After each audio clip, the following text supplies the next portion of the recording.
ขออนุญาตพูดเป็นภาษาอังกฤษเลยนะคะ Ladies and gentlemen, to all our foreign press media and our expats, the rice pledging scheme is corrupted at every stage and every step. The whole process is absolutely corrupted.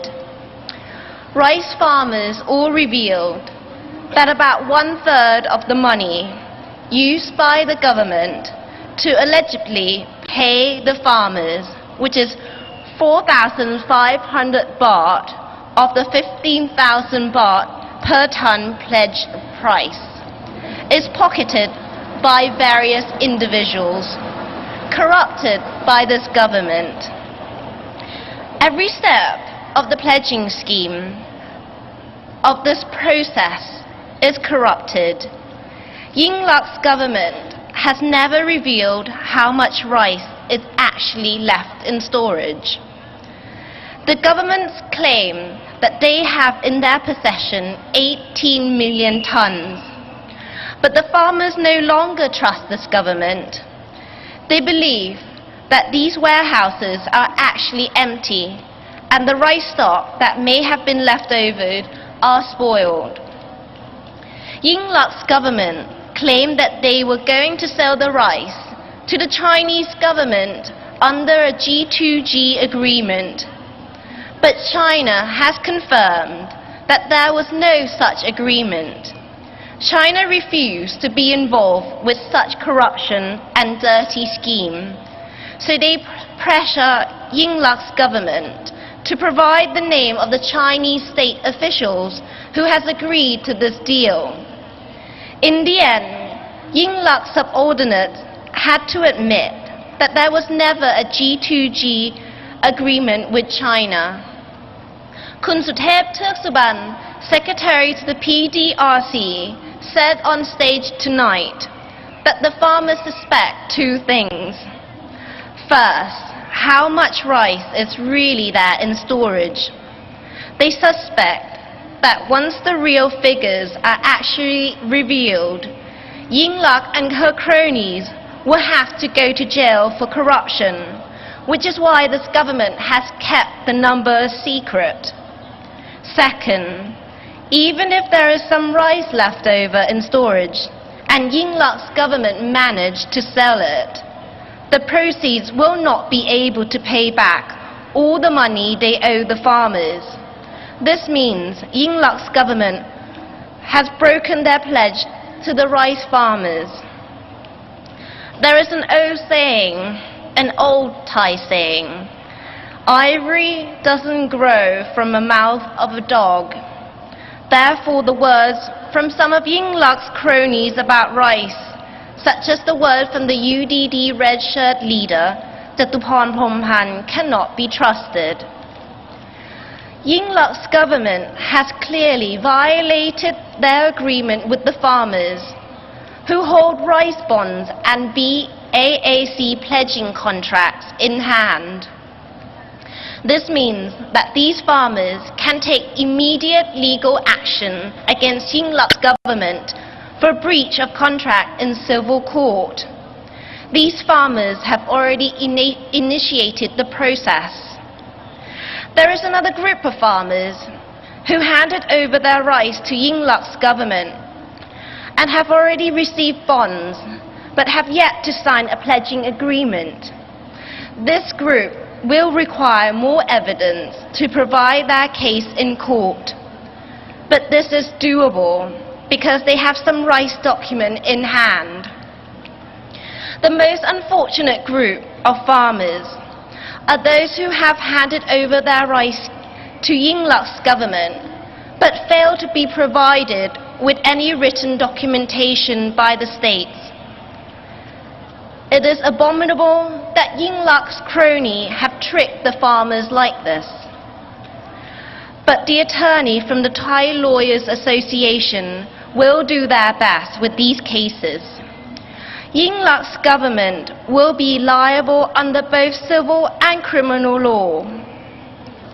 The rice pledging scheme has turned into a national problem.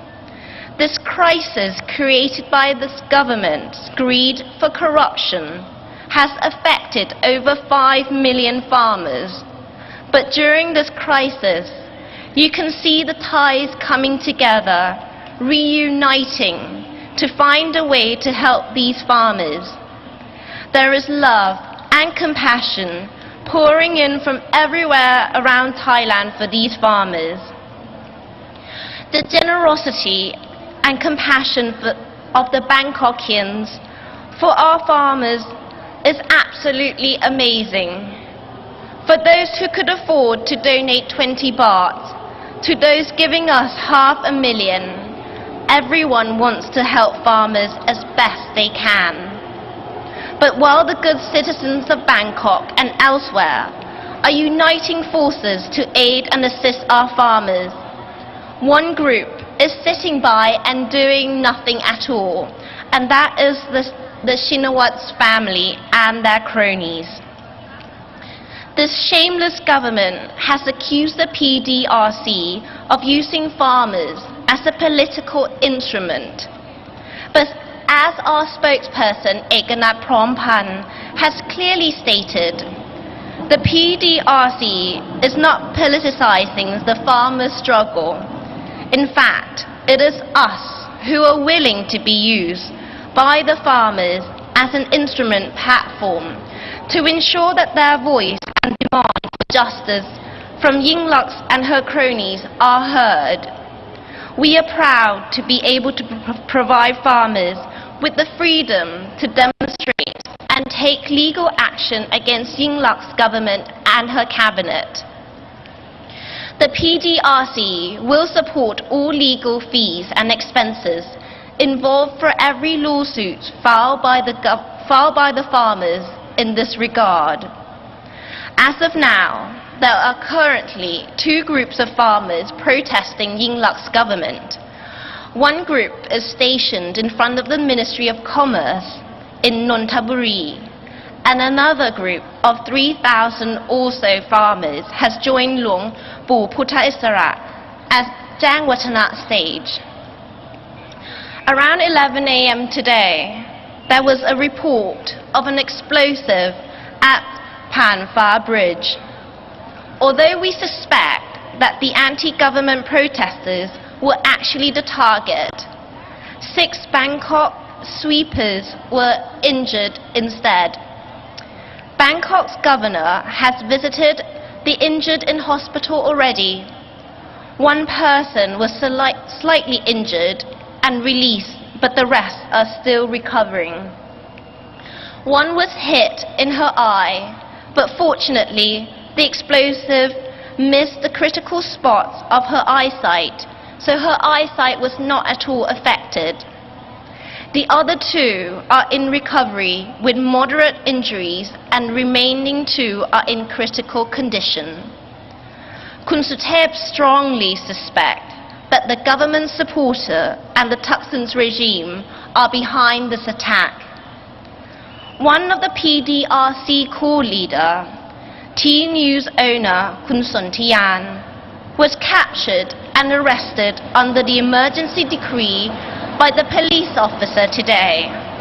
We will fight Kun Sontiyan's capture to the best of our ability.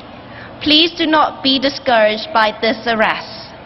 We will carry on fighting against Yingluck's government and the Thaksin's regime, shoulder to shoulder, until we prevail. Thank you and good night. ขอบคุณมากค่ะ